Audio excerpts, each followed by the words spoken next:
Welcome, today I'm in new REALME C30 and I'll show you how to edit notification panel shortcuts on this device.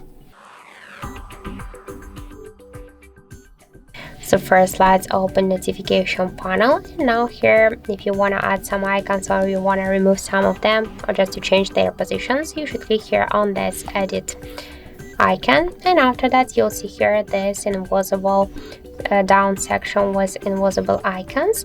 If you want to add some of them, you should just hold them and drag it to this up section by this way.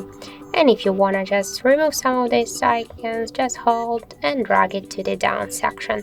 And just to change the positions of the icons, you should hold it and drag it.